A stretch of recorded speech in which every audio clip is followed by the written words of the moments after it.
Espace TV, le 22h.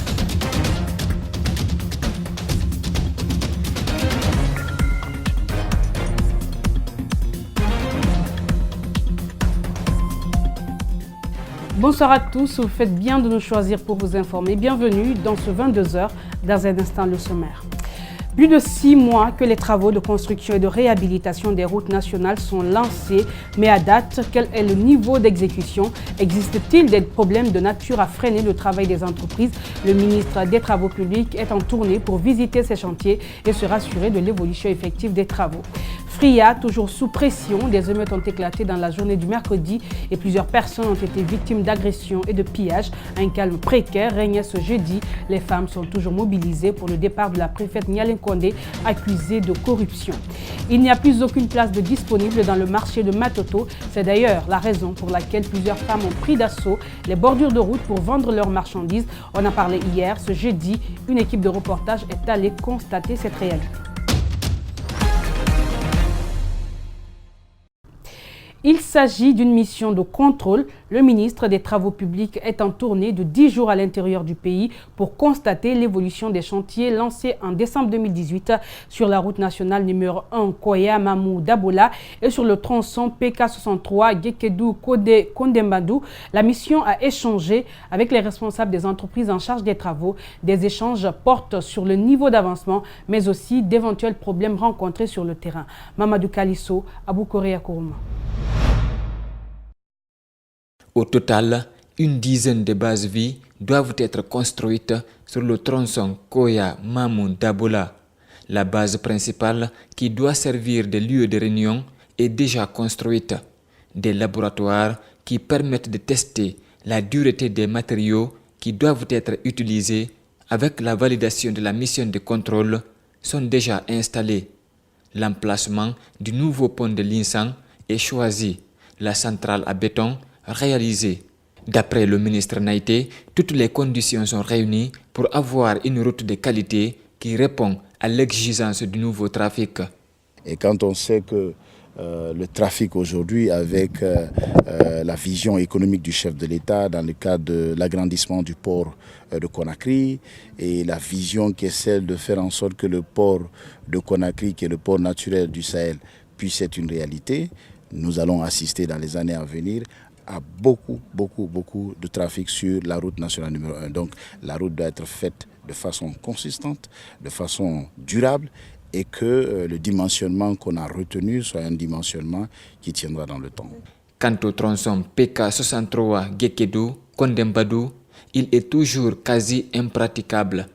Néanmoins, l'avance de démarrage est payée et les groupements d'entreprises qui ont ce contrat commencent leur mobilisation. Les travaux de terrassement devraient commencer au mois d'octobre, c'est-à-dire après la saison des pluies. Mais dans l'immédiat, le ministre a donné des instructions fermes pour que les entreprises démarrent les travaux d'entretien pour soulager les usagers. Par ailleurs, la commune urbaine de Gekedou doit bénéficier de 10 km de voiries urbaines. La première édition du Forum économique de la Guinée au Canada s'est tenue les 25, 26 et 27 avril dernier. La Guinée, un potentiel, y investir, un atout. C'est sous ce thème que ce forum a été placé, une initiative de l'Association des Guinéens au Canada et l'ambassade de la Guinée dans ce pays. Cet événement a connu la présence des responsables des gouvernements fédéraux et provinciaux du Canada, des membres du gouvernement guinéen, des opérateurs économiques ainsi que les partenaires bi- et multilatéraux de la Guinée. Mariam Fodé Camara, commentaire. Ce forum premier du genre est un événement qui a pour objectif de promouvoir la Guinée et les opportunités d'investissement auprès des investisseurs canadiens. Il s'agit pour les organisateurs d'informer les hommes et les femmes d'affaires ainsi que les investisseurs canadiens sur les potentialités qu'offre la Guinée dans les secteurs de l'agriculture, des mines et de l'énergie. Thématique, oui, ça va vraiment, ça cadre avec le PN2S qu'on a regardé, qui est le Plan national de développement économique et social de la Guinée.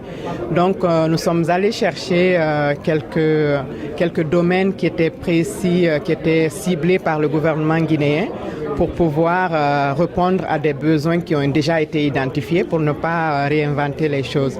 Et que c'est pour ça qu'on a choisi agriculture. Avec ce forum, c'est une façon de faire valoir les potentialités en Guinée en termes d'investissement. L'initiative d'organiser ce forum s'aligne avec la vision du président Alpha Condé qui, depuis 2011, a pris des mesures incitatives en faveur de la stabilisation du cadre macroéconomique. Le Canada est un grand pays avec beaucoup de capacités et je pense que les secteurs qui ont été choisis, et je pense qu'il y a de belles perspectives de collaboration entre les deux pays.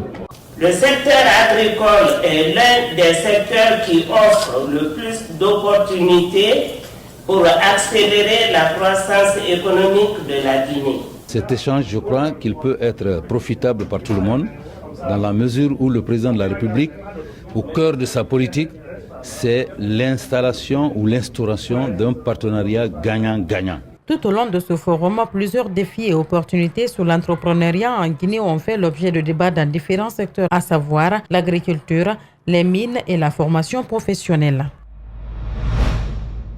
Au Canada, il existe plusieurs associations de Guinéens. Certaines, au nombre de 13, se sont unies pour venir en aide aux victimes de Kapororaï, une assistance financière de 95 millions de francs guinéens au collectif des déguerpis. Au cours d'une cérémonie de remise qui s'est déroulée mercredi soir dans une école de Kaporo, cette fédération d'associations a promis un soutien indéfectible jusqu'à leur dédommagement. Reportage Abdoulaye Sadio Diallo, Aliouba. 13 500 $ canadiens, soit 95 millions de francs guinéens pour les victimes de Kapororaï. C'est un don de plusieurs associations de Guinéens résidant au Canada. Les différentes structures viennent ainsi matérialiser leur compassion aux victimes des casses de février et mars 2019. Les associations guinéennes du Canada, c'est Portal qui a initié et qui a fait appel aux autres associations. Il y a eu à peu près 13 associations qui sont réunies pour donner 95 millions de francs guinéens. Portal est avec vous, on va vous accompagner jusqu'au fond. S'il faut amener ce dossier-là à la CEDEAO ou n'importe où, nous sommes disposés à vous accompagner pour que vous soyez dédommagés. Des démolitions à ce jour, ces victimes ont bénéficié de plus de 700 millions de francs guinéens collectés de partout à travers le monde. Ils ne peuvent qu'être joyeux, même s'ils tendent encore la main. Nous sommes très joyeux des associations qui sont au Canada, aux États-Unis et dans tout le monde entier. Nous avons eu déjà des dons. Je vous ai dit que nous sommes environ à 700 millions de francs guinéens. Donc c'est déjà beaucoup. Nous attendons encore de l'aide. Être dédommagé, c'est surtout ce que souhaite ce collectif des déguerpis de Kapororaï. Ils le souhaitent au nom de la loi. Donc nous ne tergiversons jamais, au plus grand jamais, avec qui que ce soit, pour un arrangement. Nous voulons la loi et simplement la loi. Ce qui est dit dans le décret, c'est ce que nous allons appliquer. Près de 4 mois après la démolition de leur bâtiment par le ministère de l'Habitat, certaines victimes sont toujours sans abri. Et sur le terrain, les recensements continuent pour dresser un bilan exhaustif des dommages causés. Et 4 mois après les casses de Kaporo, le travail de recensement n'est toujours pas bouclé. Selon les derniers chiffres provisoires fournis ce mercredi, plus de 1240 familles ont été déguerpies et 19 219 personnes sont affectées par les démolitions. Pour plus de précision, je vous propose de suivre Abdraman Diallo. Il est le vice-président du collectif des déguerpis de Kapororaï. En date, je dis provisoirement, nous avons 1204 familles déguerpies. Les personnes impactées, 19 219 personnes. Les maisons détruites, 1769 bâtiments, dont 1299 villas, 14 étages, 456 annexes, un marché, un cimetière, 13 écoles, dont l'effectif est de 3641 élèves, dont 88 élèves qui devaient faire le bac, 92 devaient faire le brevet, 86 rentraient en 7e, 12 mosquées, 10 fours à pain, 6 centres culturels, une chambre froide dont la capacité est de 500 tonnes par jour, usine de glace 13, 2 églises. Voilà jusqu'où nous sommes à ce moment précis. Mais le recensement n'est pas terminé. Le 15 mai, voilà où en sommes-nous.